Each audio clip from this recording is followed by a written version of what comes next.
Doesn't music add so much to worship? At least if he took us up the mountain, it'll take me a while to take us back down. Really appreciated that. In one of Wayne Dyer's books, he says that regret and worry are the two greatest wastes of life. Accomplishing nothing, robbing us of our happiness, consuming us of our lives. So, why worry? There is a Chinese proverb that says, "The legs of the stork are long, the legs of the duck are short." You can't shorten the legs of the stork, nor can you lengthen the legs of the duck. So why worry? It won't change a thing for those who do so. As a matter of fact, worry will not lengthen your life. It may very well lead you to an early grave. It eats up so much time and energy and does no positive good whatsoever. One person analyzed his worries and came up with the following figures. 40% of everything I worry about is never going to happen. 30% of what I worry about are regrets from the past that I can't alter now. 12% I worry about are the criticisms of other people, which are usually not fair, incorrect, and made by people who feel inferior themselves. 10% is about my health, which only gets worse as I worry about it. And 8% are legitimate concerns because, after all, there are some real problems in life. So, why worry? But the question is, how do you stop worrying? In our text today, Jesus gives his antidotes to worry. He gives us basically three things that are antidotes to worrying. The first, says Jesus, is to recognize and to affirm your worth before God. After telling his disciples, don't worry about what you shall drink and what you shall eat and what you shall wear, he says to them, God knows what you need, and he cares for the birds. Of how much more value are you than the birds? Now, of course, the implication is that if God so cares for the birds of the air, how much more is he going to care for you? God knows what you need, and you are of great value to him. And God cares for whatever it is that he attaches great value to. Stop worrying and instead think about God's providence and care. Over the years in my ministry, I took years to study different things to emphasize. One year, part of the year, I studied the dynamics of stress. I used to even teach a course on stress. I think it was called Stress Without Distress. I even preached a sermon on it one time. Let's see. All stressed up and no place to blow. Now, when I studied stress, I found out something I'd like to share with you. Stress is a function of two things, not just one. First of all, it's a function of whatever it is that's threatening you, whatever the obstacles are, whatever the challenges are. But secondly, stress is due to your perception of the resources you believe that you have available to you for dealing with the problem. People are not stressed because they have problems. They are only stressed if they don't believe that they have the resources to get them through them. In other words, your convictions that you hold about yourself are as important to stress as any problem you face. The question then is not what do you face, but how well do you cope?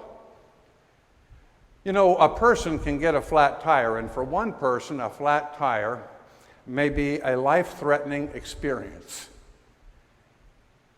It may be a time of panic, of emotional meltdown. Why? Because they don't know how to change a tire. They don't even know where the jack is. They think that if you get a flat tire, you have to throw the car away. There are other people who know exactly how to change a tire. They hop out, they change the tire, and they're on the road in 10 or 15 minutes. No stress, just a little inconvenience or interruption to life. Then there's a third person who doesn't know how to change a tire, but has AAA and a cell phone. Or like me, I recently bought a car with run-flat tires. No stress. Now, what's the difference in reaction between these different people? The difference in the reaction is that some believe they have the resources available to them to deal with the problem, and others do not. Jesus tells us that one of the great resources in any crisis is to know the care and love and power of God. And God is concerned to not have anything of value get lost. God is the great conservator of value and worth, protecting it and preserving it. I'm reminded of a story of a wife and a husband, and she wanted a new coat.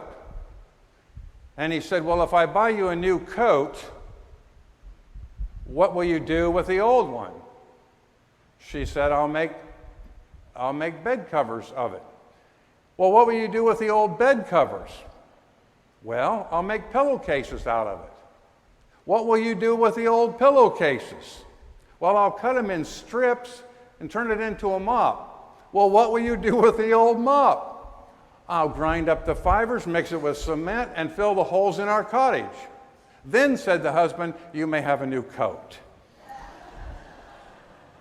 Now, I'm not suggesting that God is as stingy as this husband who doesn't want to buy his wife a coat, but God is like the husband to the extent that God has this desire that nothing of value be lost or wasted. God desires to protect beauty and value. You want to stop worrying? Start recognizing and claiming your worth and your value to God. And remember, in any crisis, His power is really with you. Now, the second thing that Jesus has to say this morning about worrying is concentrate your living one day at a time. Listen to Him say, "So do not worry about tomorrow, for tomorrow will bring worries of its own. Today's trouble is enough for today." Someone has said that worry is the interest we pay from borrowing trouble from tomorrow. Now, Jesus isn't forbidding us to use good, common sense, intelligent planning for the future, but He is saying, don't worry about that which hasn't happened, which may not happen, and which, when it does happen, may not be nearly as drastic of a problem as you imagine it to be. Life must be reduced to manageable portions, with the emphasis being upon the tasks that are at hand today. My brother-in-law, who's with us today, is fond of saying, life is hard by the yard, but it's a cinch by the inch. Well, I almost agree with that. I don't think it's even a cinch by the inch, but yes, it's much harder by the yard. There was a politician in World War I upon whom a great deal of responsibility had been piled, and someone asked him, "How in the world did you get through the difficult time?" And he said, "I'll tell you how I dealt with all of the demands that were placed on me. I refused to live life in a lump. I refuse to live life all at once. You look ahead this next year, just imagine for a moment. Look ahead this year and think of all the challenges, all the needs, all the demands that are going to be made on you for the whole year. And you're probably going to be overwhelmed. But break it down into manageable pieces. A pie is eaten one slice at a time. A walk is taken one step at a time. A book is read one page at a time. Someone once asked me, Roger, how did you survive in one church for 20 years? I said, one day at a time. Now, a psychologist has named the result of trying to deal with too much of life at one time. You're going to want to remember this. He calls it anticipatory fatigue.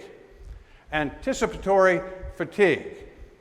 You get overwhelmed by all the things that you see that you might have to deal with, and that creates a fatigue that is every bit as much debilitating and real as the work itself.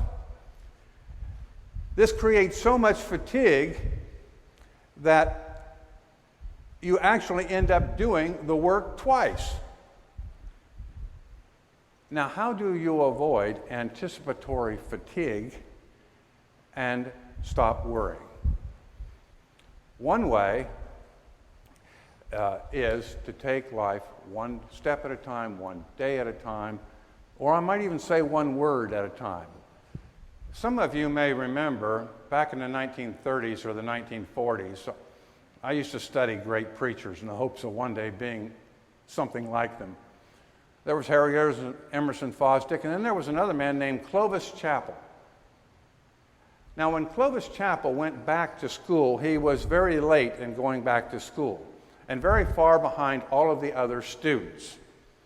And he was so embarrassed at being so far back and so much older that he decided he would take the course in advanced Latin, even though he was not advanced in Latin.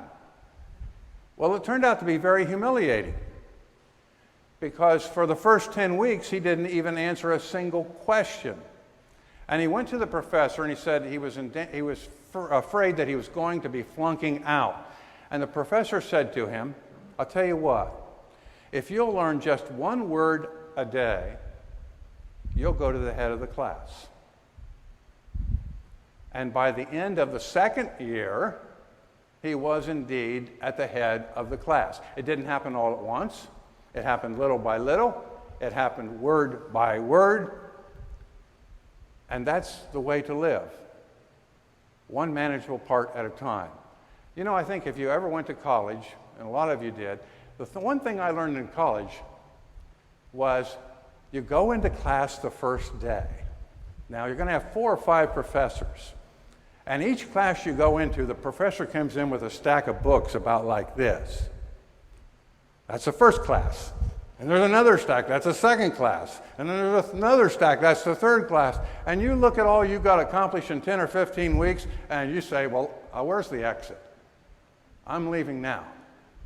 But you start little by little, and it's a lesson you learn throughout your life once you've had that experience. Just start chipping away at it, and you'll be amazed at what you accomplish. Now, Jesus says also, if you want to stop worrying, focus on your faith instead of your problems.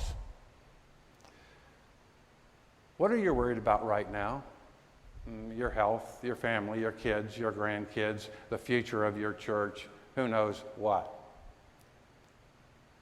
Instead of worrying about that, Jesus says, put God first place in your life. Seek ye first God and his kingdom, and everything else will come to you. In other words, seek God's will and purpose first, and everything else will line up and fall in. You see, what happens is when you put God first, you now have a set of priorities and values. And these priorities and values now help you to focus, give you direction, organize around one center, around which everything else rotates and spins.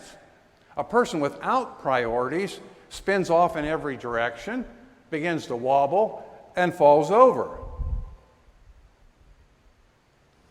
Now, this is where most of us balk at Jesus' suggestions.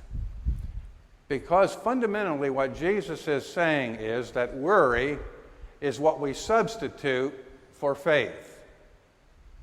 We worry because we have a lack of faith that God will be with us and provide for us. And somehow, by worrying, we think we gain a sense of control instead of turning that control over to God. Worry is not caused by the outward circumstances. It is caused by your belief or lack of belief or unwillingness to believe that God is going to be with you. Now, I admit that it's far easier to focus on the problems than the problem solver, on the fears rather than the faith, on the worries rather than God's word, on the difficulties rather than the resources. Do you know that even Norman Vincent Peale had that problem on occasions? You know, old Mr. Positive Thinking himself. One time he went to a town where he was supposed to speak at a convention, and he came down with a terrible laryngitis. He sent for a doctor. The doctor gave him some throat spray, gave him some pills, and then the doctor said, "I'm going to give you the cure that will really cure you." And Peale said to him, "Well, why didn't you give me that from the beginning? Why did you wait so long to give it to me?" And he said, "I didn't think I'd have to give it to you." He said, the key for you is to start focusing on God and what you want to say, and stop focusing on your problem, because when you focus on your problem, your nervous system tightens up, it constricts your blood vessels, and you feel worse than you did before. So focus on what God can do with you. Did you know that the word worry comes from the same root stem as the word for choke or strangle? One thing about worry that is so strange is it robs us of the present moment. You worry about many things that are never going to happen. But while you're worrying about them, they're destroying your life even if they never happen. Our obsession with what might come, some loss that might come down the road,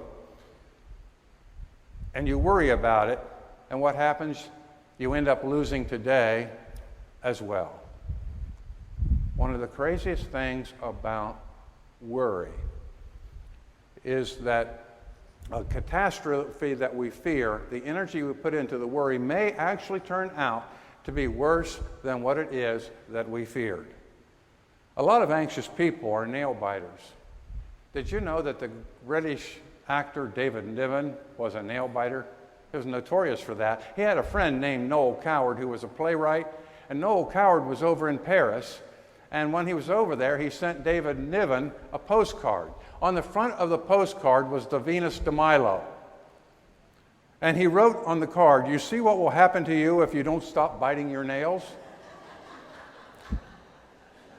Well, you can keep biting your nails down till your elbows, or you can start trusting that God is going to provide for you. I want to give you a word. I don't know if I made it up or if I just found it somewhere, but it's catastrophize. Catastrophize. That means go over something over and over again until you blow it out of all proportions. You turn the mouse into an elephant. Always, when that happens, here's what you ought to do. You ought to step back and ask yourself this question. If the worst that I imagine actually does happen, how bad will that be? Now, you're going to be surprised that in more cases than not, you're able to step back and say, wait a minute, that's not so terrible. Sometimes it is. But if you don't step back and get some perspective, what you're going to end up doing is giving every problem the same weight and turn all the molehills into mountains. I started out by saying that Wayne Dyer said that two great wastes of life are regret and worry. Regret strips away your life from the past, while worry strips it away from the future, and in your present is in between. And if you stand at the intersection of regret and worry, there's not much left in the middle. It kind of reminds me of the recruits at the induction center. They saw a sign as they entered the door. All new recruits will please strip to the waist from both ends. Well, that doesn't leave very much in the middle, does it? Nor does regret and worry leave much, because it strips life from both ends. Now, I'm just going to give you, as a concluding thing, a little vignette from my own life. You can repeat a million of these yourself. Back in 2006, I was finishing up my last pastorate, my last settled pastorate, which had become very unsettled. I won't get into the conspiracy that was against me, but after 10 and a half years, there was a conspiracy to get rid of me. And so during that time, I took courses to learn how to become an interim. Now, I walked out of the pulpit of that church on the last Sunday in May, and because God provided, I walked into another pulpit the first Sunday of June. Here's how it happened. I could have been sitting around worrying, but instead of worrying, I decided to go out and hit some golf balls. I went to the driving range. It just so happened at that very hour, at that very range, there was another minister I knew from the past who was going to go away on sabbatical leave. And he needed someone to fill in the pulpit for him during the summer. And so I was in his pulpit the 1st of June through the summer. Then, of course, I was out of work again. Except I was a trained interim by that time. And don't you know it, in October of that year, there was a church down on North Hill called Trinity UCC that needed an interim. And for the next 18 months, I had absolutely one of the best times of my life. And then after that was over, I went another 28 months to Grace, and then down in North Canton. And after that, I went to Silver Lake, and I finally had to stop it. The help of God is not like lightning bolts. It comes through people in the most unexpected ways. You don't know where the help is going to come from, but you trust that it will come. Now, one final remark, and that is this. The world is full of real scary things and real troubles and problems. And I'm not trying to be naive or Pollyanna about that at all. But what I am saying is that worry is not the proper response for dealing with those things. Jesus had called his disciples to serve him in the world, to preach, to teach, to heal. He's still sending his disciples to do the same thing wherever we get the opportunity, wherever life is broken, or wherever something is destroyed. We are the creators, recreators of things. So I'm not saying that we shouldn't do things. I'm simply saying that Jesus says worry is not the proper response to the challenges that his people and his church face. Amen.